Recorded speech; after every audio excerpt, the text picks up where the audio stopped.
Good morning, everybody. I'm Ksenia Kogan Amaro, the co-owner of this gallery together with my husband, Marcos Amaro, who is right now in Brazil, because our heart is in between and our life is also in between of two countries, and we are pleased to create this cultural bridge and to bring the Brazilian spirit and the drop of Brazilian energy into Switzerland, into Zurich, such an exciting city for the contemporary art. And so today we have a special pleasure to have this amazing artist, Felipe Góes, who is coming from São Paulo. He's born in São Paulo and he works there. He lives there with a beautiful family and two twins, the girls, very cute ones. And it impressed us since the beginning was the way of seeing things. You can see that the landscapes are taken completely with a different approach, and the energy, the colors, the way he sees that. I'm not even sure that all Brazilians can I mean, it's his. It's not. I mean, definitely comes from his Brazilian background, but it's very exciting, and I'm pleased to give him a word and to have this event for you and for all the audience of Zurich that will last until the 4th of June. So this exhibition is open for the next 3 months. So welcome, Felipe. Really happy to have you. It's super exciting to have you this morning. So you can tell us about your work. All right. Thank you, Ksenia. Thank you so much for this opportunity. It's a pleasure. I'm very happy to be here. These works that we are going to see together, they are mostly from 3 years until now. There are only 3 works that are a little bit older, and I brought them because I want to show my process, like when I was 10 years ago and when I was 6 years ago and where I am now as an artist. So we are going to see and talk about that later. And I guess for everybody, these last 3 years were a little bit strange, a little bit lonely maybe. And the life in this artist studio is very lonely. We work a lot to produce all these works and sometimes not meeting a lot of people. So I'm very happy to now put this in public. And now we can have conversations, we can discuss. And then I think this is actually the most important thing, like to have these conversations and to connect. And also for me, it's very important to be here because we can talk. I can talk to people of different backgrounds, people different from my friends and colleagues. So this is also something that makes me very happy. So talking about the works, as you can see, most of them are landscapes. There is just one work here that is a cosmos image. I usually work mostly with landscapes, and I can say that from time to time I have this desire to also make an image about the cosmos. That is not something that I do a lot, it's just sometimes. And I think all the works kind of fits together because if you think about that, maybe it's just the same thing. It's just a different perspective, a different point of view. In landscapes, we are looking to things from here, and in the cosmos, we are looking for some different place. Maybe it's from Hubble, maybe in a spaceship, maybe it's a telescope, but we are looking at astronomical phenomena and geological phenomena anyway. So if you please can come here and join me. We can see a little bit more works.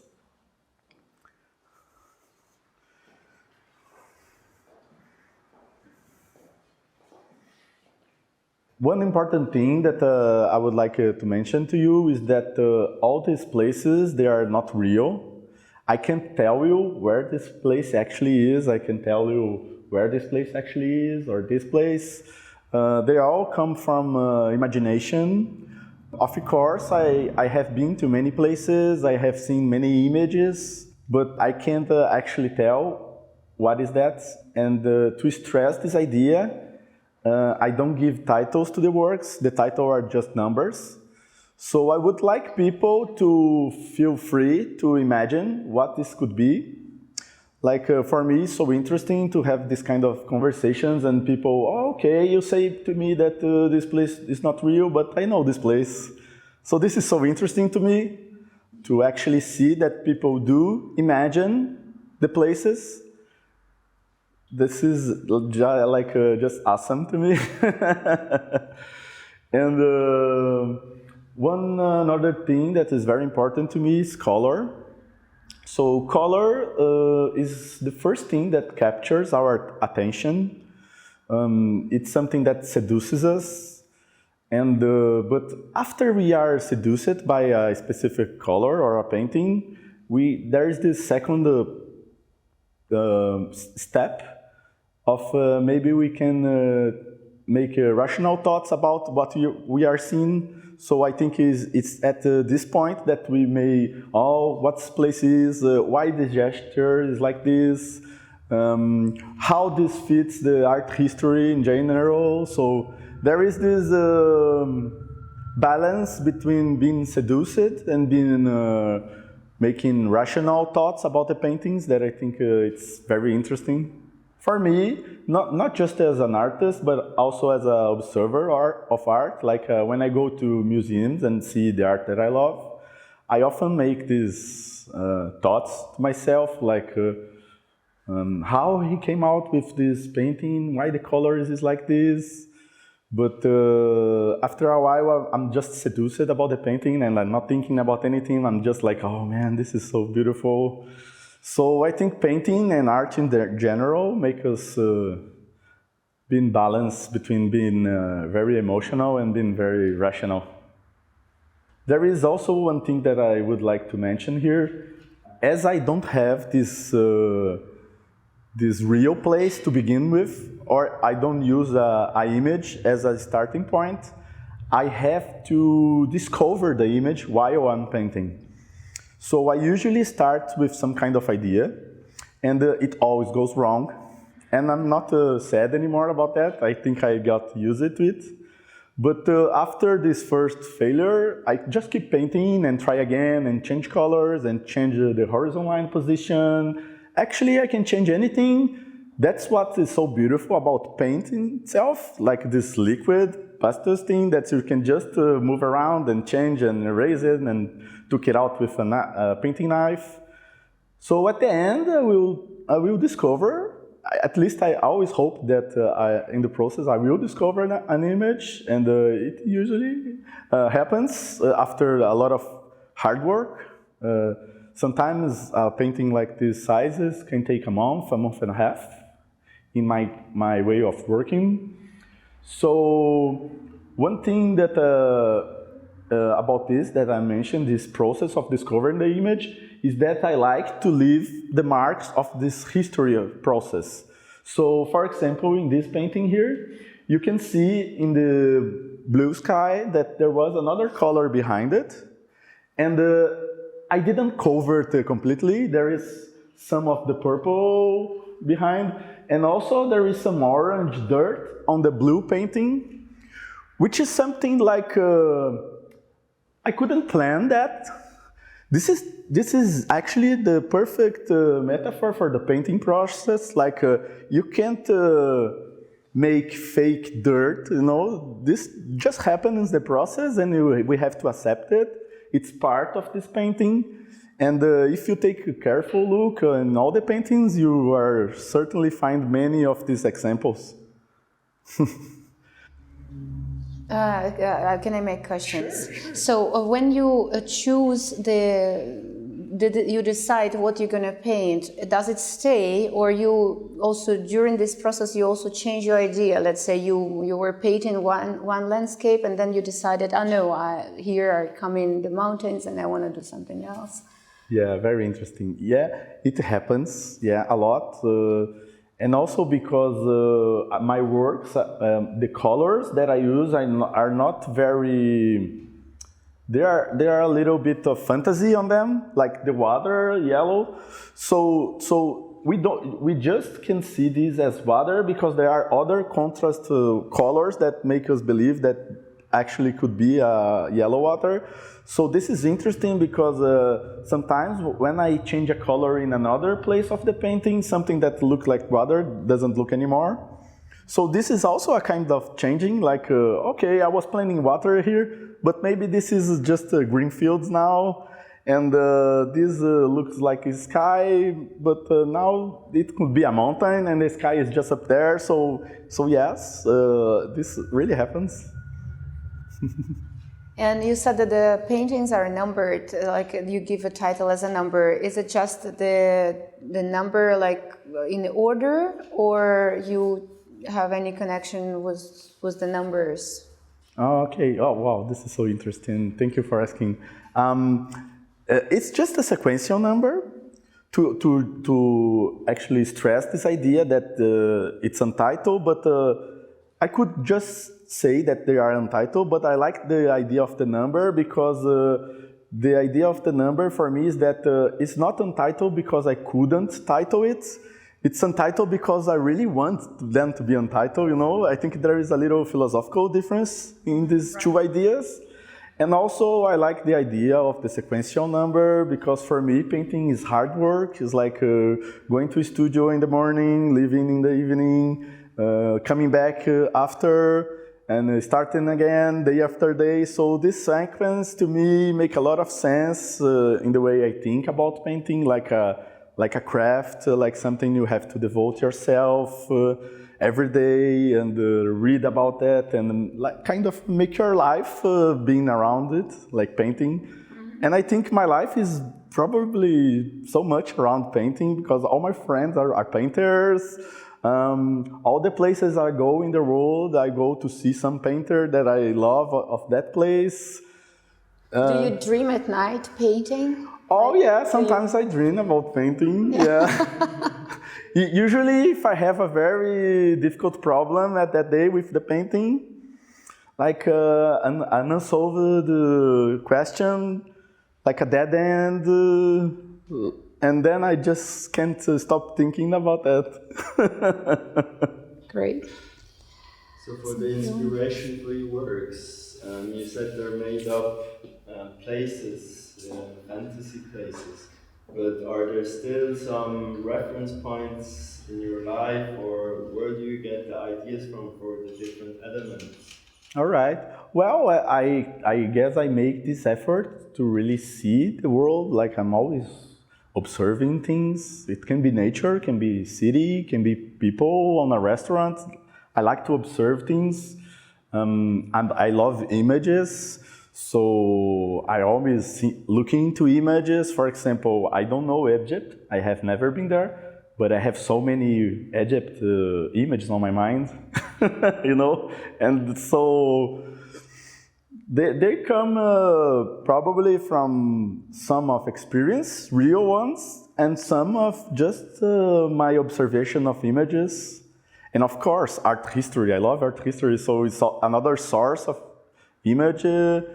Nowadays, Instagram and magazines, and I love newspaper. I can't live without a newspaper. In my morning, like coffee and newspaper. If I don't have this, like this in the morning, my day actually didn't begin. So. Right. Would you like to go upstairs? Yeah, let's go. Thank you. Vistas.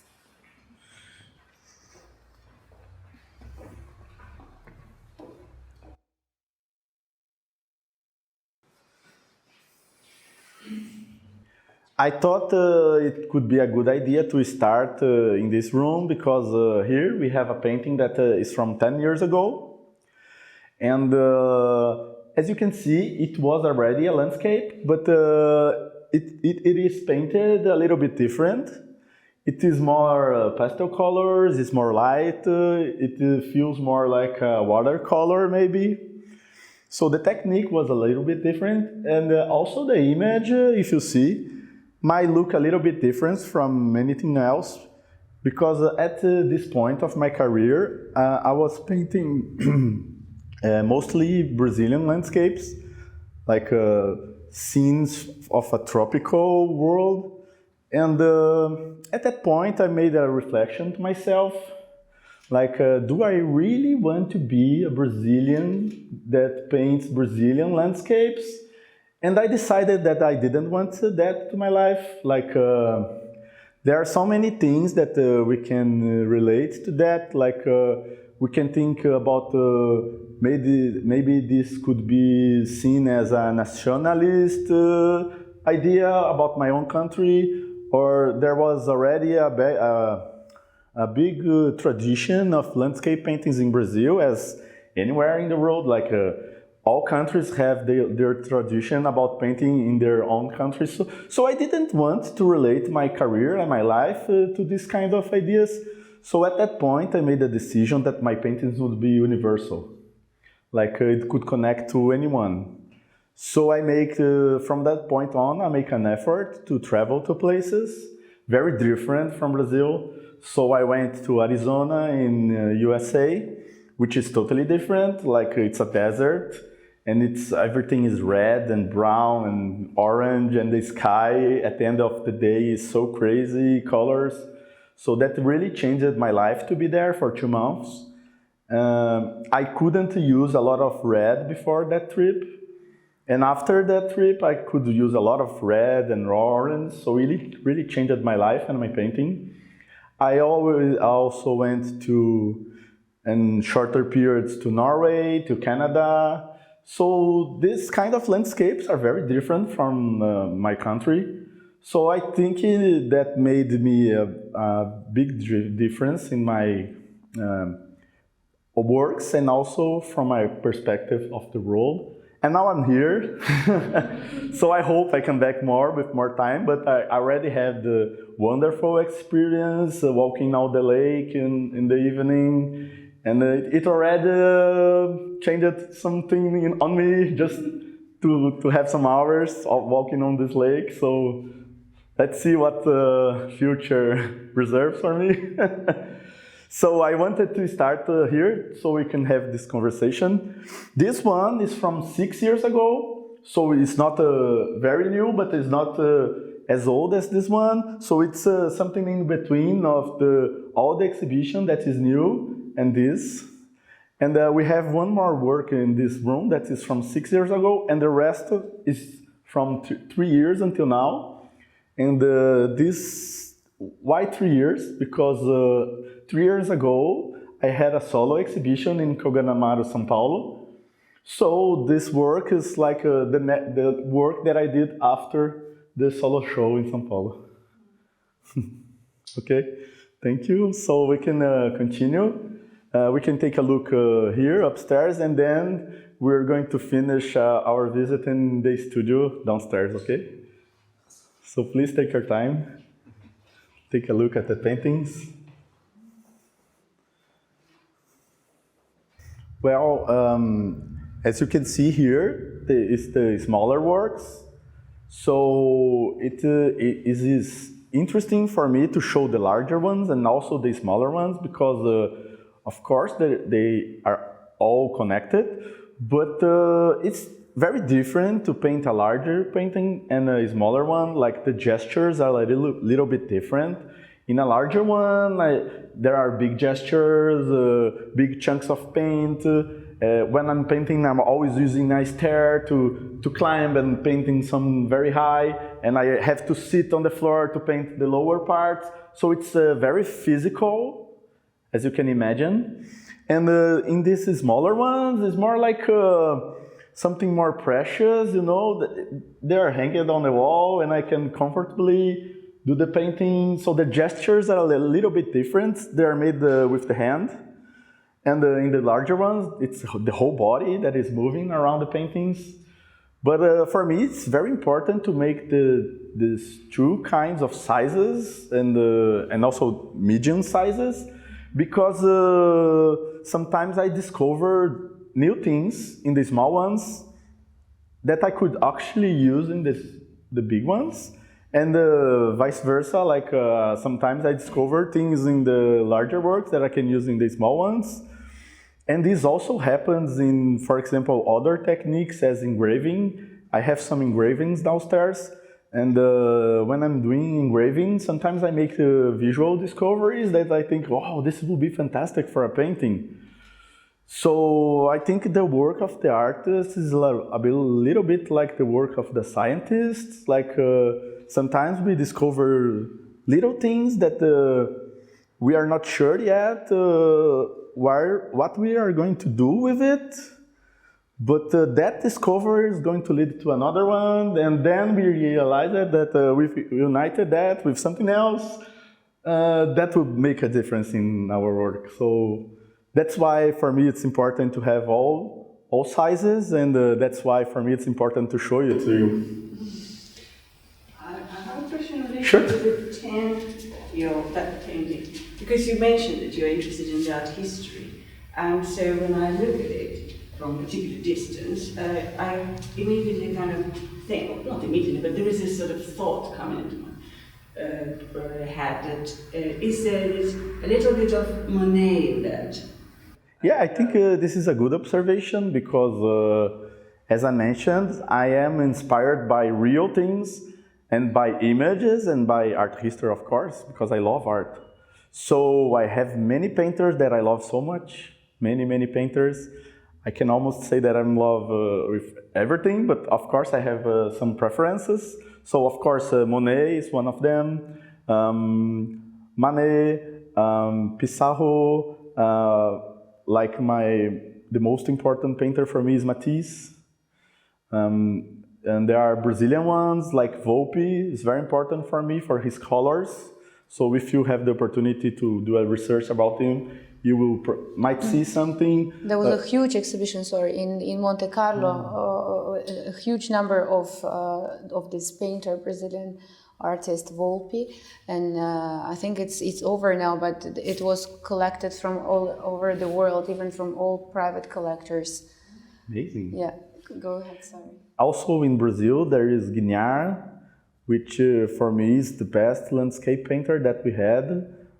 I am very inspired by him. There is also Iberê Camargo, and I am very inspired by his gestures in the painting. Like the gestures are very violent. So I have many inspirations. Like for example, I am inspired by some of very unknown art sometimes. Like there is this guy from Canada, Tom Thomson. Very important in Canada, but not very known everywhere in different countries. Fantastic painter from the 1920s. So what can I say? I just love art. So yes, I am inspired by art as well. Through your paintings, we can also learn about art history, and listening to you even expand it with all these artists that you're familiar with. Yes, and I can keep talking about painting all day. Like I love de Kooning, I love Rothko, I love Agnes Martin. So I can just keep adding artists to this list. Let's go to atelier. Sure. So it's really wonderful that the gallery has this kind of space here. I was so amazed when I saw it on pictures, and when I came here in person, I got completely crazy. Like, oh man, this is so fantastic! I'm installing my show up there. I can go walk on the lake. I can go to Kant's house, and I can come back and paint after being so inspired by everything. So I think this is really important. It's a really wonderful idea by the owners to have this kind of space here, like fantastic. So I did. I brought some works from Brazil. You can touch it. Don't worry. This is a studio, so don't be afraid of the drawings. And this work I did here on Zurich. After these walks and museum visits, that one, it's a watercolor that I did at the hotel after a walk on the lake. So that was my first work done in Zurich, and this is my second one. And I hope I will have much more to show you in some years.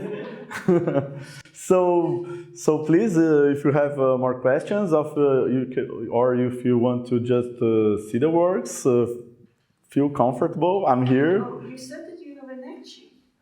Oh yeah, see. So I have two etchings here. I don't know if everybody knows how an etching works, because it's a very old technique. It's like Rembrandt used etchings. So this is an etching. It's an old way to reproduce images. So I use a copper plate, and there are many different techniques to do marks on this plate. And after we do that, and the plate has an image, and we do many tests in the process.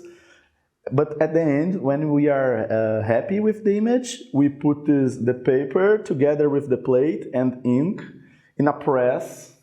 It's very old style technique of print, and you actually have an image on the paper. So the nice thing about it is that completely manual. It's like really drawing on a plate and using some techniques of powder that you put the copper plate inside a box and you move a wheel and the powder se assenta,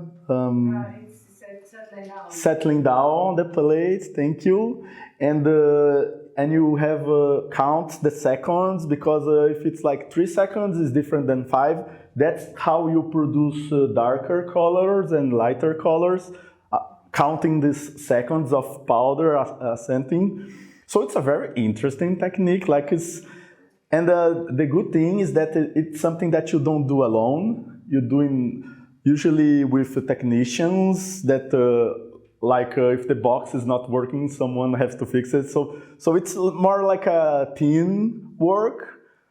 It's really interesting because it's not so alone as painting. It's different. It's like more people talking together. Someone gives you an idea. Oh, if you want to do that, maybe you should try that. I saw another guy other day, he did that. So it's fantastic. And after the end of the process, we have an image.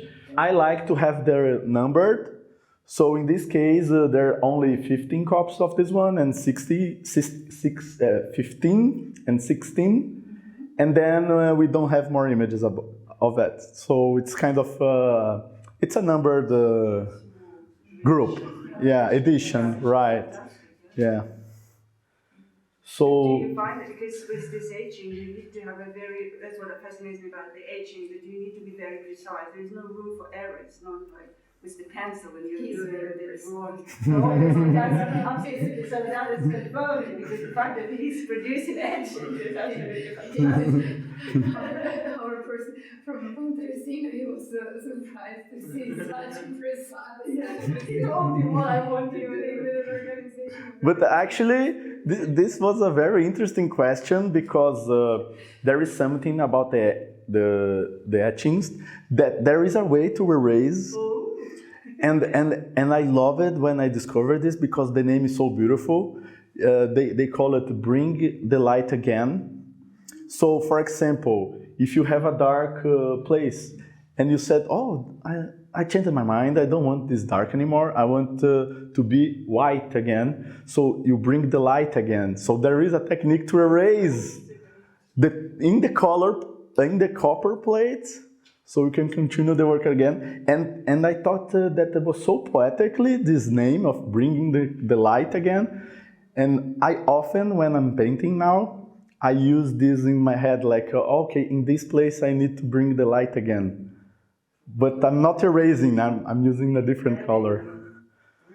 So that's how the techniques interchange. Do you use other techniques, also like etching, I don't know, maybe photography or something?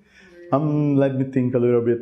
No, mostly acrylics and gouache for the paintings. Acrylics and gouache for the paper. Sometimes I carry a notebook, and in the notebook I use more like graffiti or charcoal. But this is more like for fun, to make notes.